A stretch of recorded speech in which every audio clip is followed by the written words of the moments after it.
Welcome to Cordell and Cordell's Men's Divorce Podcast, bringing you information for guys before, during, and after divorce, and everything related to family law. This podcast is not to be taken as legal advice, and no attorney-client relationship is established.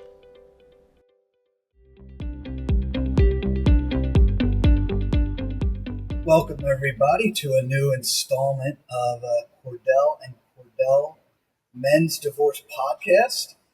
My name is Bill Phelan. I am a litigation partner with the firm out of our Philadelphia, Pennsylvania office.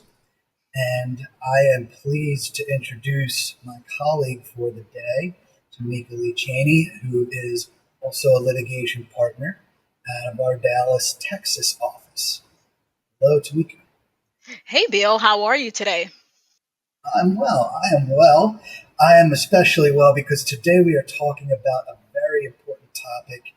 Of course, all of the podcasts that we do touch on something that is important to one person or the other.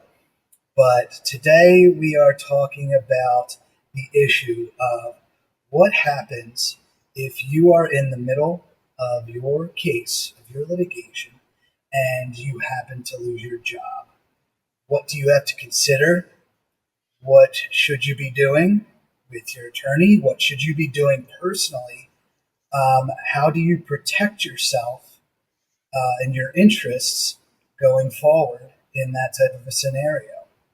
So I think for a topic like this, I will say up front is that, of course, it depends on what jurisdiction you're in. So, right now we have Pennsylvania and Texas. So obviously, if you're in another jurisdiction, what we're talking about today can be completely different than what you're discussing. And we'll be talking using terms today that are particular perhaps to our jurisdiction, and they might be found in where you're living at a courthouse near you. But at the end of the day, it might go by a different name, or it might not even be applicable based on your specific jurisdiction. It's always best in that type of a case to consult and hire an attorney who focuses or specializes in family law, such as Cordell and Cordell. We do virtual consultations, and you can certainly check out our website at cordellcordell.com to do that. But going right to the heart of the matter, let's jump in under a type of scenario here. And I think one important distinction to draw up front is, at least where I practice, is you have to realize what type of a case you're dealing with. So, for example, are we talking about where you're involved with a divorce case? Is there a custody case open? Because that might have consideration. And therefore, are we talking about what type of support are we talking about? So if you have children and you're talking about child support, that's another variable that has to be noted. Or even if you don't have children and we're talking about support between you and the other party, then we're most likely going to be talking about some type of spousal support or alimony, depending on what they call it in your particular jurisdiction. So over the years, under any of those types of scenarios, we've had clients come to us, and in the middle of the litigation, or even in the middle of settlement, they unfortunately lose their job. Sometimes it's because of their own fault or their own choice. Sometimes it has nothing to do with them, but with their decision. We saw, especially during the pandemic, and even after the pandemic, the employment situation nationwide has changed drastically, and that has directly impacted family law and support cases. So I think the first thing that needs to be done is we have to identify what happened. What were the reasons for you leaving your employment? So, Tomekia, before I throw it over to you, I think one important distinction in Pennsylvania that we try and look for when asking the who, where, what, when, why, and how somebody lost their job is we have to see if it's due to their choice or their fault. In Pennsylvania, either of those scenarios, it doesn't really matter. If you voluntarily leave your job, or if you leave your job because it is your fault, we are talking about a type of scenario where you have to start possibly looking at collecting paperwork, talking to people to figure out exactly what happened. Because if you leave your job due to a fault of your own or a choice of your own, then you can have what's called an earning capacity assigned against you. And with an earning capacity in a support case, that means that the court could potentially, depending on the specific facts of your case, say, no, you're not allowed to do that. That was your choice. That was your fault. And you we're not going to leave your income at zero. Or if you happen to get a new job, that has a lower rate of pay. We're not going to put you at that lower rate of pay because it is your fault and you cannot reduce your obligation, especially when we're talking about child support, because of choices that are of your own doing. So, is there anything similar like that where you practice? There is, and I agree with you with everything that you've said to start. So just to be clear, with these financial resources, and the reason why this topic is so important is because when you're going through litigation and you're talking about having financial resources and losing those resources in the middle of litigation, obviously, if there's a divorce case, if there are inadequate financial resources, then those are more issues that are set out to be disputed during the pendency of a divorce. If it's a child custody case, then you obviously have those concerns where those child support payments may not be able to be paid, and now you have this expense that's now it's just compiling on each other. In addition to when you lose your employment, whether it's voluntarily or involuntarily, you are talking about now you don't have the resources to pay those expenses that may have been court ordered along with your daily expenses, your living expenses and needs. So now you have interest on top of late fees, on top of other expenses that you're not able to pay. And so it is important, as Bill said, to clarify whether or not you have lost your employment due to involuntary termination or voluntary termination, right? And so we all know when you're voluntarily terminated, that means that you either resigned, whether it was forced resignation or you quit, right? And so in a lot of cases, I try to advise parties at least stay away from leaving your employment during the pendency of litigation. Because if you leave your employment during the pendency of litigation, unless it's a lateral move or it's a promotion, you're putting yourself in jeopardy. Because as Bill said, the court can find that your resources and your availability in terms of income is the same whether you're employed or not. So your earning capacity hasn't changed, although you've now quit your job and don't have another job lined up with the same income and resources. And so it's important, obviously, to make sure that you maintain either the same employment during the pendency of litigation, and or that you find and you have another place of employment lined up, but it's a lateral or a promotion during that process. But the state of Texas is similar to, in terms of how they handle these types of cases, as to Pennsylvania, as Bill referenced, because the courts can find, and we call it in Texas, underemployment. So if there's a situation where it seems like you've now quit your job voluntarily, then the courts can say, all right, well, you're underemployed. Or if you lose your job, right, because there's different ways you can lose your job involuntarily: by reduction in workforce, which is a RIF, a layoff, no call, no show, or failure to appear, what have you. So if you lose your job due to some reason because of the company, and you don't go out and search for other work, the court can then have concerns about the fact that now what you're doing is you're trying to avoid meeting these financial resources and expenses that the court has ordered you to pay because of the fact that you're not seeking employment elsewhere. You're just sitting around and not really doing anything in terms of trying to find those similar resources. And so it's important to make sure that you know specifically and you have documentation that supports the reason why you are no longer employed. And I think that was one of the topics that Bill brought up as well, is, in terms of documentation when you lose your employment, what sort of documentation is necessary.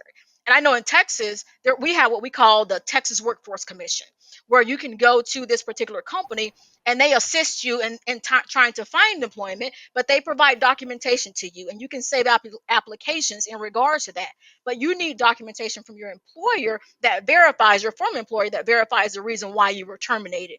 And I don't know, obviously I always say it needs to be on that company's letterhead to verify that that particular document is accurate, in addition to some other things that you'll need from the attorneys. But Bill, what do you typically look for in your state?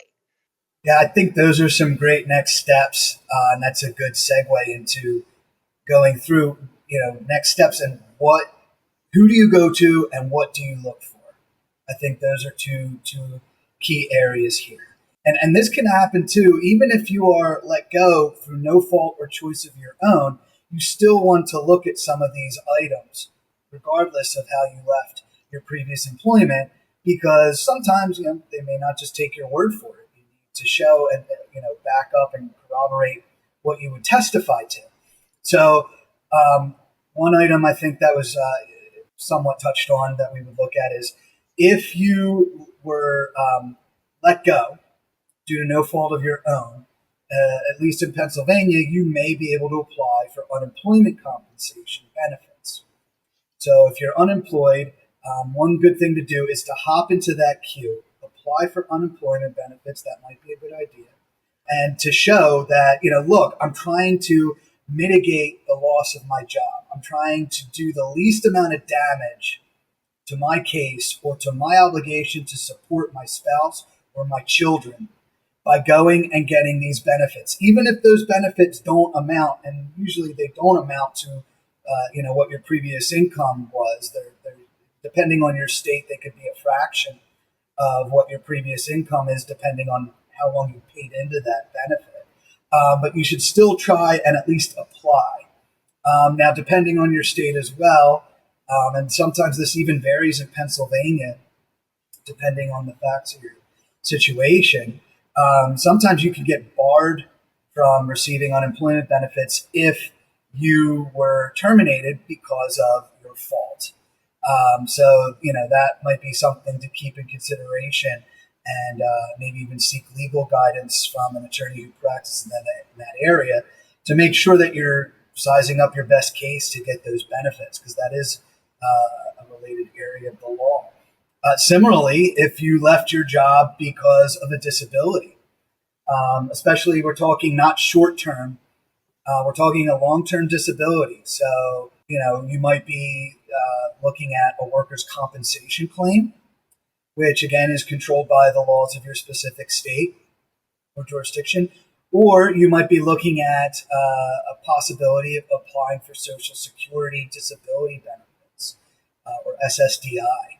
And sometimes the courts look for that. If you're claiming that I left my job because of an accident or even just a disability that accrued that wasn't related to work, they may say, okay, well, if that's the case, then where is your efforts to apply for those related benefits related to that situation that you're claiming here in family court?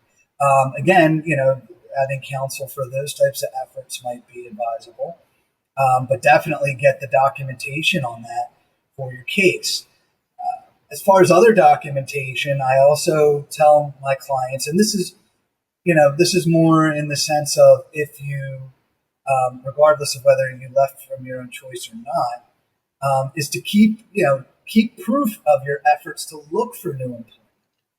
Because if you're in a certain environment where the job market is not favorable, depending on your geography or the economy or what have you, and you need to look for new employment and it's just not happening immediately, you don't have, as Tomekia said earlier, a job lined up, it would best behoove somebody to possibly start collecting, showing, these are the jobs that I interviewed on these dates. Here's my resume being sent in to this potential employer. Here's a rejection letter from that employer that I applied to. Because sometimes the courts want to also find out, look, if we're not going to be assigning you this earning capacity, then we need to see that you're trying to do what you can, again, to mitigate your loss of your income. So those are some other types of things that you should certainly start sizing up before you meet with your attorney, or possibly with after you've retained counsel on these types of scenarios. So Right. now I think shifting gears a little bit, one other item I wanted to touch on for consideration is health insurance. And that's related here because, at least in Pennsylvania, when you have a support order, it is required in the order, when you're talking about child support and usually support for the other spouse, who is going to be covering for health insurance for the child or the other party. And so if your health insurance has come through your employer, you lose your job, you lost your health insurance, or at least the plan that you had while you were employed. So that is certainly something to be aware of. And you have to look at alternatives for the parties who were covered to see what you're going to do, especially if your state or your jurisdiction has a requirement that regardless of you losing your job, you're still supposed to cover those individuals in some fashion going forward. So, Tomekia, in our state, we have, for example, a program for children that if you are low or no income, the state will come in and subsidize or cover the insurance of children. So that's specific to Pennsylvania. And so I was wondering, is there anything like that in Texas that you have? There is. So in Texas, the state's government assistance program provides for the health insurance for children as well. That's called Medicaid. And then they also offer for the adults, they offer a food program called WIC, which helps supports necessary food and meals for the family. They also have what they call monetary expenses. They call it TANF, TAN-F, and that's a monetary expense that's allowed for people to be able to maintain and pay for certain expenses from the government while they're seeking employment. So Texas definitely does have something similar to Pennsylvania as it relates to that assistance. And those are federal. What you just cited there are most of them, if not all of them, are federal programs. And another federal program to look at as well is COBRA. If you are let go by your employer under certain situations, your employer is required to offer you COBRA insurance.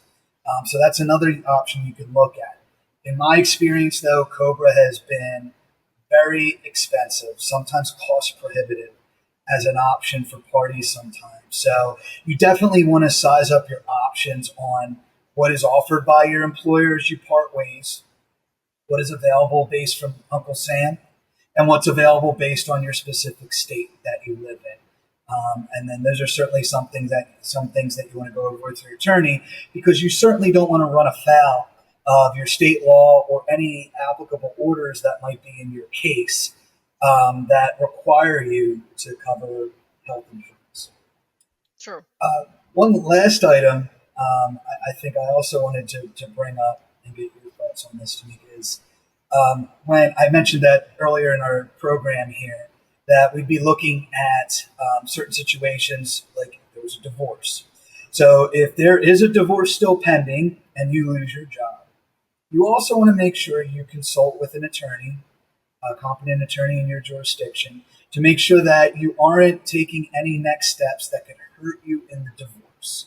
So regardless of the support obligation, you still have to be aware of implications, negative implications on your divorce. So one thing that comes to mind that I've seen, unfortunately, more often than not, is where somebody loses their job regardless of how, and to make ends meet or to ensure that they're supporting the other side, especially pursuant to an order, is they start looking at marital assets and drawing them down.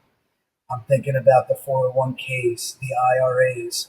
Sometimes these assets that people look at to make ends meet, when they're single, it might be okay.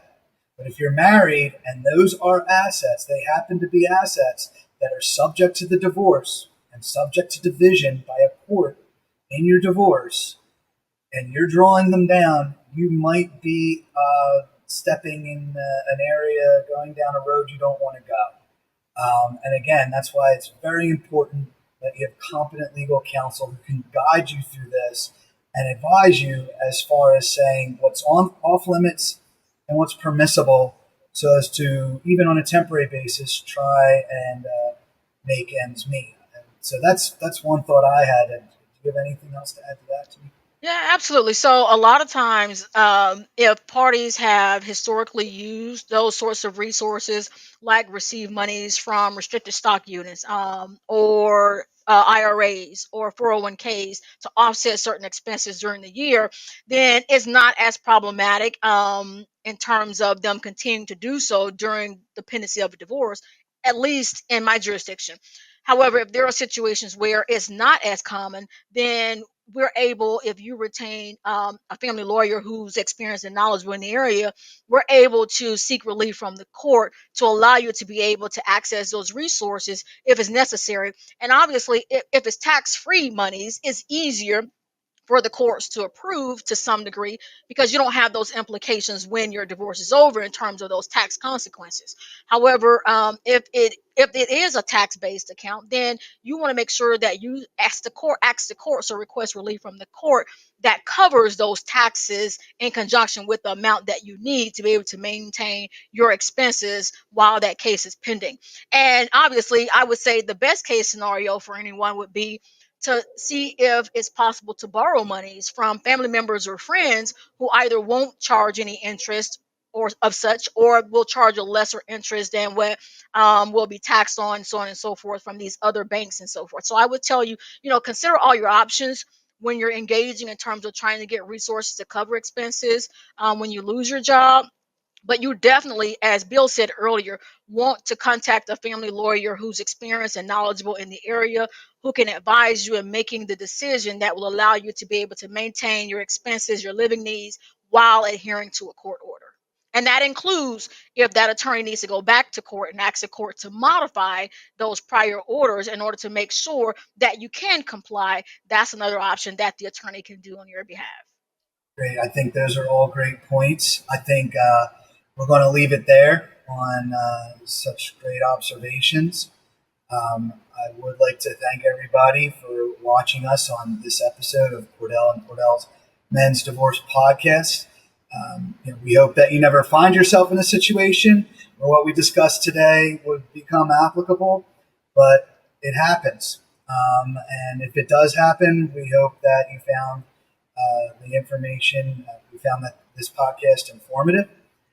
And of course, again, if for these types of issues, it's always best to seek legal counsel. And if you do want to look at Cordell and Cordell, again, we do offer virtual consultations. If you look at what's being displayed at the bottom of the screen, you'll see information on that to help you there. So again, we wish everybody in our audience here good luck. Thank you for watching.